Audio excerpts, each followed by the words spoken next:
Hola, gente bonita, yo soy Lore del Sistema Longsol y este es nuestro canal para hablar de trastornos disociativos y siento que perdí un poco de práctica grabando. Hoy vamos a hacer algo diferente, inspirados en una tarea que nos dejaron en una certificación en ética sobre explicar brevemente, fácil para domis una corriente en psicología. Y mi intención inicial era explicar la psicología cognitiva, pero me di cuenta que incluso en psicólogos ya titulados todavía hay confusión respecto a qué nos referimos cuando hablamos de escuelas de psicología, o sea, la diferencia con las aplicaciones específicas, como la terapia. Pretendemos que esto sea una explicación bastante breve y vamos a pecar de simplistas porque nuestro enfoque no es explicar toda la historia, que es bastante, ni explicar todos los tipos de psicología, que son bastantes, sino aportar un pequeño margen de referencia para que sepan más o menos a qué nos referimos cuando hablamos de corrientes psicológicas. El asunto es que la profesora había puesto de tarea explicar, literalmente decía una escuela psicológica, corriente, perspectiva, enfoque, orientación, paradigma o modelo teórico, y mencionó, yo creo que ahí empezó la confusión, mencionó la que quieran menos psicoanálisis. Y es que el psicoanálisis se considera tanto una corriente como un tipo de terapia.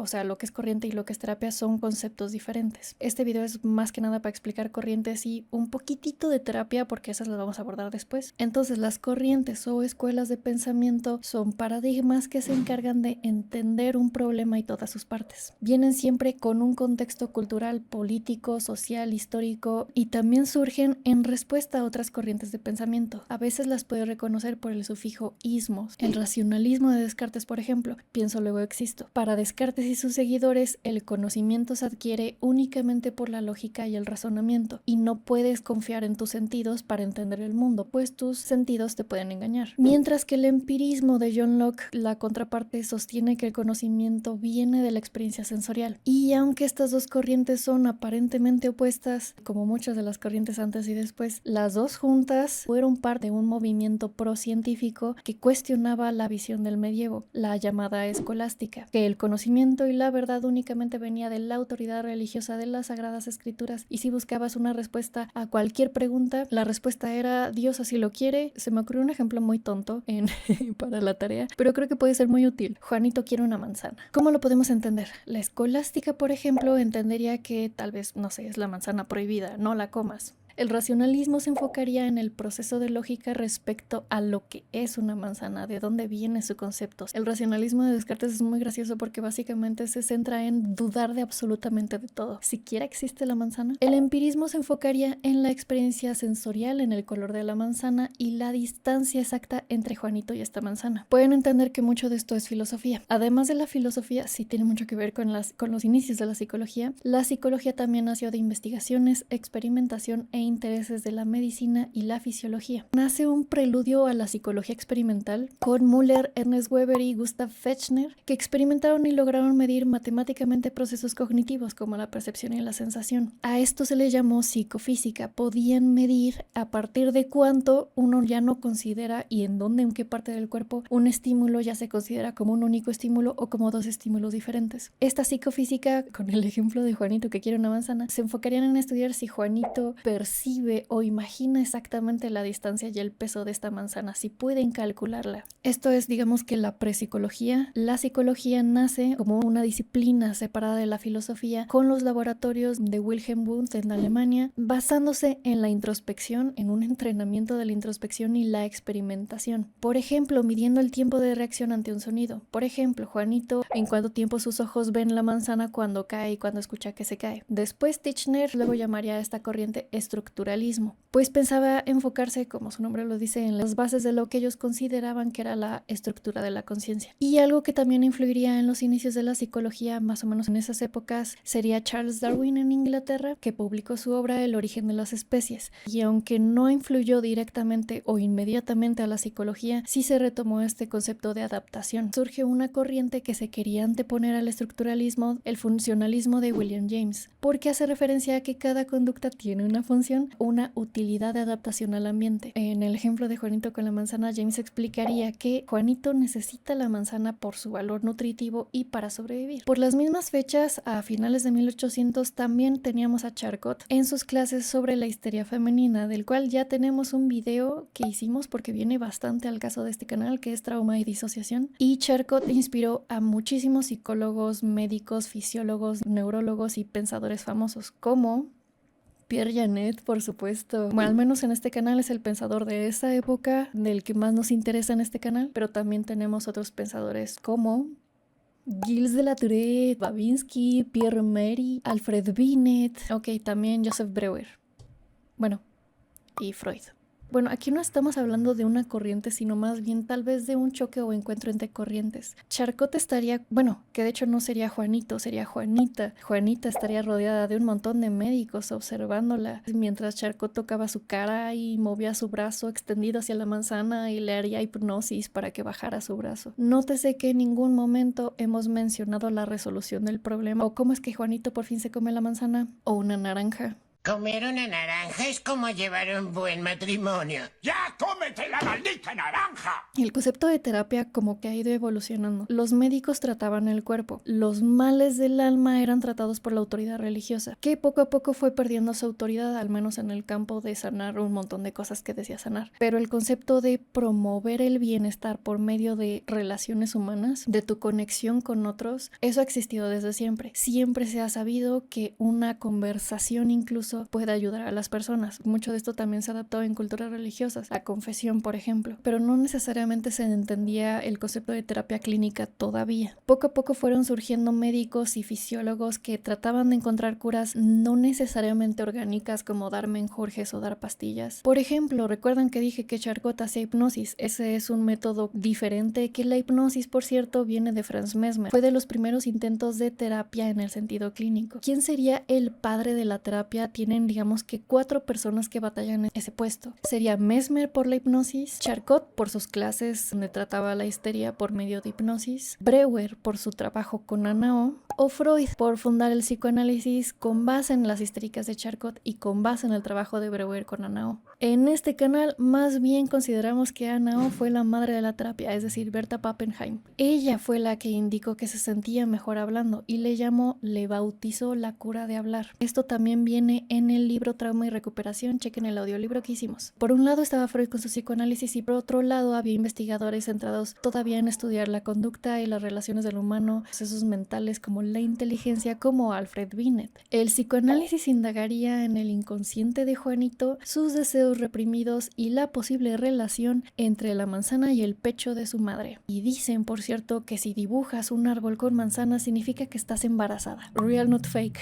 El conductismo ya existía más o menos por la misma época, a inicios de 1900, con Iván Pavlov y sus perritos, pero surge con más fuerza en respuesta al psicoanálisis con John B. Watson, aunque él también fue crítico del estructuralismo y del funcionalismo. Con el ejemplo de Juanito, podríamos decir que el conductismo se enfocaría en la conducta observable, cuantificable, relacionada con el estímulo y respuesta. Tal vez observaría a Juanito salivando con la expectativa de la manzana y le provocaría tal vez fobias a todo lo que es de color rojo. La corriente siguiente de la que hablaríamos sería el cognitivismo. Sin embargo, pasaron muchas cosas entre inicios de 1900 y 1950, que es, digamos, que el nacimiento oficial del cognitivismo, con el surgimiento de la inteligencia artificial, la revolución informática, y es necesario mencionar 2 grandes cosas que son 2 guerras mundiales. Surgieron nuevos pensadores y corrientes como las teorías más sociales, socioculturales, con Vygotsky, y la teoría de la Gestalt, que es donde medio empezó a nacer ahí el cognitivismo, teorías de aprendizaje y lingüística, pero estas guerras mundiales pusieron a prueba muchos conocimientos, muchos métodos de tratamiento psicológico y psiquiátrico y médico, también se mencionan en el audiolibro. De las cosas que puso a prueba, por supuesto que fue psicoanálisis, fue el conductismo, surgió la terapia de exposición en respuesta al psicoanálisis que no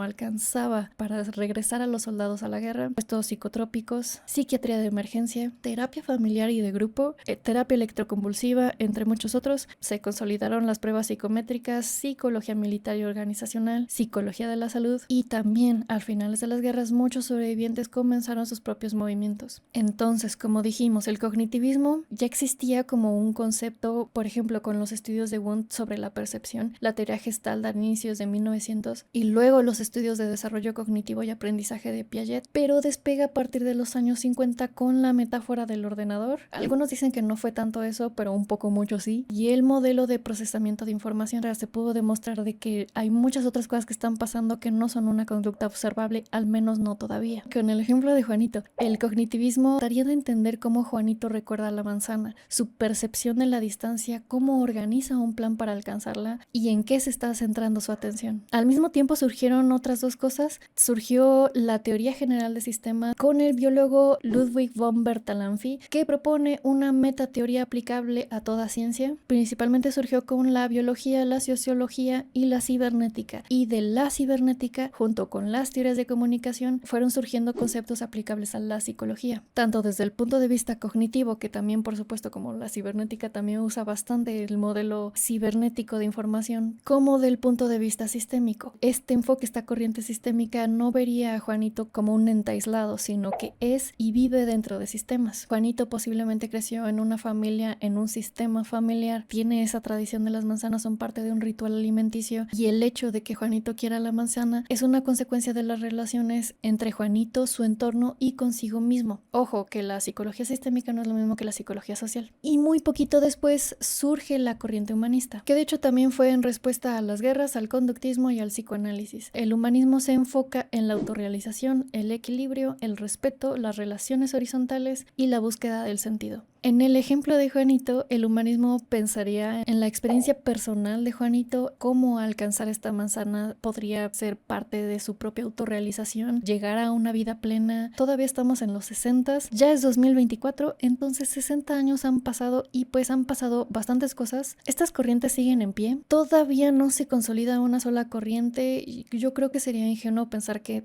se puede, que va a ser posible, porque como disciplina la psicología no tiene un único nivel de explicación, ni un único objeto de estudio, ni un único método. Ahora, las terapias. No quiero abordar mucho en ellas todavía porque yo creo que esas mejor se tienen que abordar una por una, pero sí les quiero mencionar algunas cosas. Por ejemplo, muchas más intervenciones que solo terapia. Podríamos poner a la terapia como un tipo de intervención específico de un área específica de la psicología. En la mayoría de los casos hablamos de psicología clínica. Hay muchas otras intervenciones que hacen los psicólogos no solo dan terapia. Por ejemplo, planes de acción para reducir el burnout en una empresa en la psicología organizacional, análisis del aspecto psicológico en atletas de alto rendimiento en psicología deportiva, programas de prevención ciudadana acerca del bullying escolar, problemas de aprendizaje en estudiantes de necesidades especiales en psicología educativa, desarrollo, aplicación y evaluación de instrumentos psicológicos en psicometría, evaluaciones de riesgo de reincidencia o de daño psicológico en casos legales en psicología forense,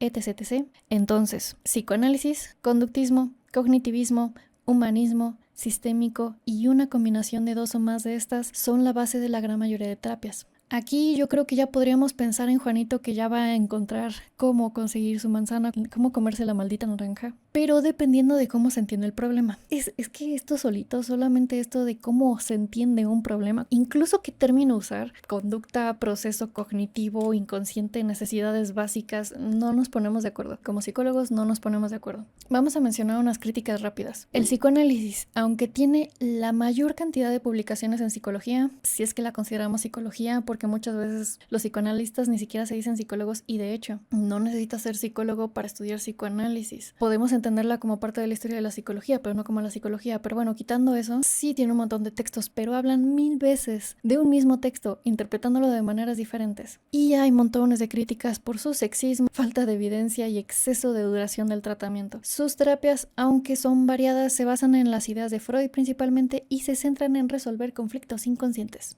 El conductismo tuvo problemas éticos muy serios de víctimas de tortura, experimentaciones horribles, control mental y actualmente a veces se le tilda de cientificista y reduccionista. Sus terapias se enfocan en la modificación de conductas problemáticas a través de estímulo-respuesta. Para el cognitivismo fue bueno y malo al mismo tiempo usar modelos y simuladores de inteligencia artificial, y el conductismo le dice al cognitivismo que lo que mide en sus experimentos básicamente es conducta, porque no puedes abrir el cerebro para ver la inteligencia, no está en ningún lado del cerebro, sino que vemos una conducta que categorizamos como esta es una conducta inteligente. Y las terapias cognitivas se basan en detectar errores de pensamiento y patrones disfuncionales. Para la psicología sistémica está en gran parte enfocada en la familia nuclear y de hecho en la familia tradicional, que por cierto, perdónenme, pero el Milton Erickson era sexista as fuck también. Y también por supuesto se le critica porque no tiene suficiente rigor científico. Sus terapias se enfocan en las relaciones, puede ser tanto de familiar, puede ser de en pareja o puede ser incluso individual, donde el problema no es una parte del sistema, sino que todo el sistema tiene un problema en conjunto a solucionar. Al humanismo se le critica la completa falta de estructura, la poca evidencia e interés en la evidencia, y últimamente se le ha asociado bastante a prácticas pseudocientíficas. Sus terapias son bastante variadas y se suelen centrar en la autenticidad, la superación personal, el aquí y el ahora,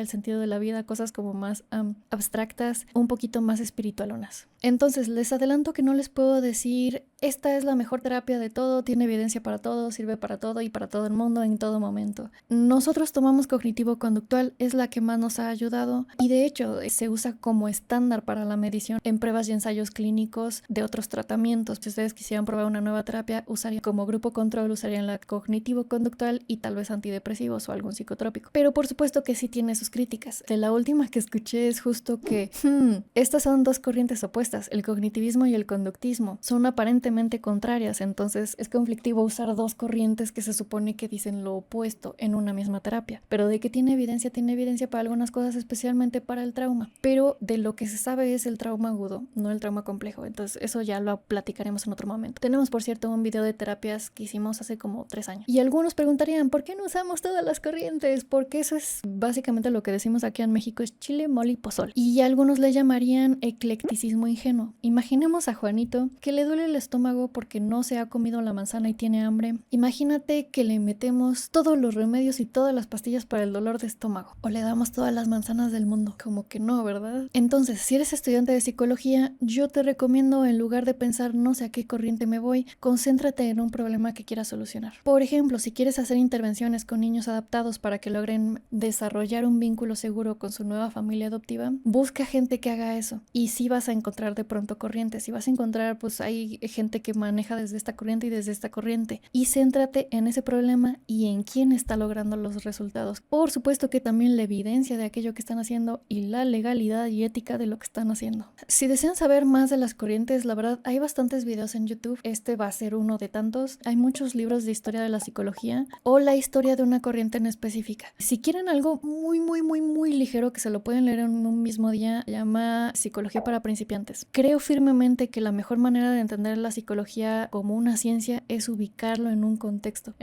histórico y cultural. Tristemente la psicología solo se cuenta desde el colonialismo. Incluso si ustedes se van a libros extensos de la historia de la psicología, casi siempre solo van a hablar de pensadores blancos hetero hombres, pero se habla muy poquito de pensadores y de personas que aportaron al campo de la psicología que no fueran de ese tipo. Hay que estudiar mucho más para encontrarlos. Por cierto, justamente este enfoque, por ejemplo, el enfoque anticolonialista, ya se están viendo, por ejemplo, terapias pensadas en eso, la psicología de la sustentabilidad, la psicología ambiental, hasta la neurociencia social, pueden considerarse como nuevas corrientes de psicología o como sus digievoluciones. Lo dejo así para no extenderme demasiado. Muchas gracias, Patreons, por apoyarnos a seguir estudiando. Estamos ya terminando, es que estamos haciendo un montón de cosas, la certificación y el diplomado en trauma. Por cierto, no estamos ejerciendo todavía, estamos estudiando un montón. Muchas gracias por apoyarnos, sean bien bonitos, tomen agüita, cuéntenos en comentarios cuántos libros quieren leer este año si ya nos siguen en Goodreads y cuántos libros leyeron el año pasado. Y tomen agüita y cómanse una naranja o una manzana, son buenas. Besitos plurales.